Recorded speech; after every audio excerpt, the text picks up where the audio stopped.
Welcome back. Still tuned into Midcap Radar on CNBC-TV18. Dhanuka Agritech, that is the stock which is on our radar today. General business outlook is what we would like to understand from the company, and the stock has spiked to the day's high as well. K Dhanuka, the MD of the company, is joining us now. Mr. Dhanuka, good afternoon. Thanks a lot for joining us. Well, Q2 is away, and now we are halfway into Q3 as well. Can you give us a sense of how demand has been, especially on the domestic front? Because you did indicate earlier that domestic demand was undergoing some sort of headwinds. Are you seeing some recovery here? Because of the moisture in the soil and the dams are full of water, the Rabi sowing is higher in comparison to last year, and that's why it is expected that Rabi season should remain good and there should be good demand. However, the season is little bit delayed, so some sales has been postponed for the next month. So November sales has been postponed to December month. So that's why there is possibility that third quarter some sales may be postponed to fourth quarter. But overall, the season should remain good, and we do hope that as per guidance, we are going to deliver double-digit growth by year end. Of deferment of sales that we've seen in October as well as half of November, sir? It's reasonably good, and as I said, told some delay is there. Yes, sir. So just wanted to understand the quantum of delay in terms of sales or in terms of volumes. No, volumes and value-wise, the sales are okay. Only some sales has been postponed, so 2-3% there is a decline in comparison to what we have planned. So we do hope that we will cover up in the month of December. All right, so that will be covered in the month of December, and overall FY23 will be a year of double-digit growth for the company. You gave us an outlook on the domestic markets. In your recent press release, you spoke about receiving queries from international markets for your current portfolio. So can you give us a sense of, yes, export is minuscule, but what is the current contribution of exports to overall revenues? And with the inquiries coming in, do you expect them to convert it in FY24? How much can exports scale up to for the company? You see, till now, company was doing export only to Nepal and Bangladesh. But now we have established a full-fledged export department. And since Dhanuka is now entering into technical grade pesticide manufacturing, so the export opportunity will be much more in comparison to the formulation exports.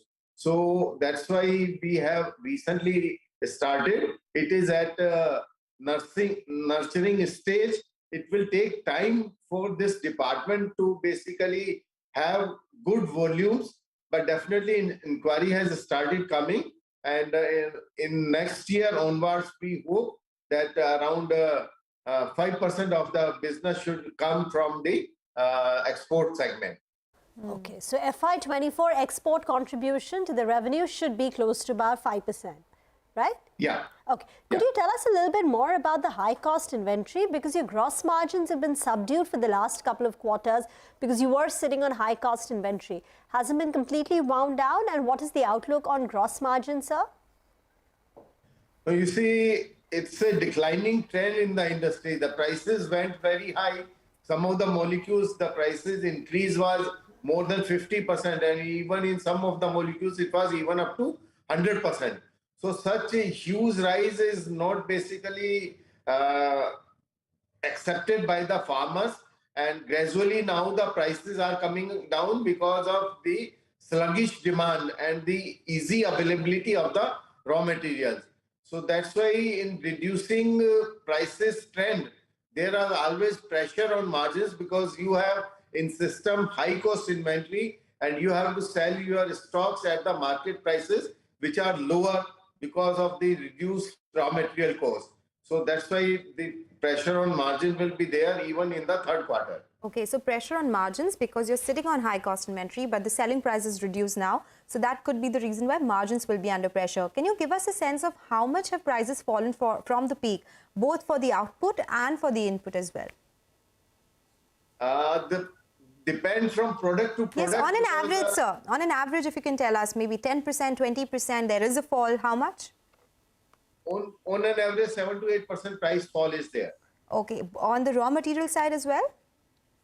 Yeah, both the side, because every month we change our price list according to increase or decrease in the prices of raw materials. So accordingly, we pass on the same to the customer.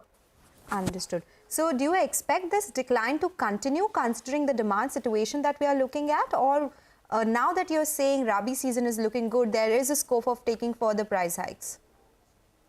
No, because Europe, there was drought-like conditions, so exports are not happening to Europe. So that's why the availability from China is easy, because still a lot of imports are happening from China, and China is the biggest manufacturer of agrochemicals. So that's why, due to easy availability, the price declining is happening even right now. So we hope that this trend will continue till March 2023. Okay. So just getting back to that Dahej plant, it's going to get commissioned in March of 2023. What is the expected initial utilization, and can you talk about how you expect the utilization to improve over what period of time? You see, in the first phase, we are putting up the first multi-purpose plant for manufacturing of synthetic pyrethroids. So that will be complete. But the other plants, we are looking for tie-up with the multinational companies. So it will take some time to streamline the revenues from the Dahej plant. Initially, only we expect that from the Dahej plant, only synthetic pyrethroid sales will happen from the one multi-purpose plant. But there are possibilities of putting up the 9 plants over there. So rest of the plants we will be putting up, having a joint venture, and we are now discussing to get the technology for some new molecules. For that, we will establish the new plant over there. All right, Mr. Dhanuka, it was a pleasure speaking with you. Thanks a lot for joining us, explaining the current business situation and also the industry situation. So that's about Dhanuka Agritech. Quarter 3 will see some spillover of revenues.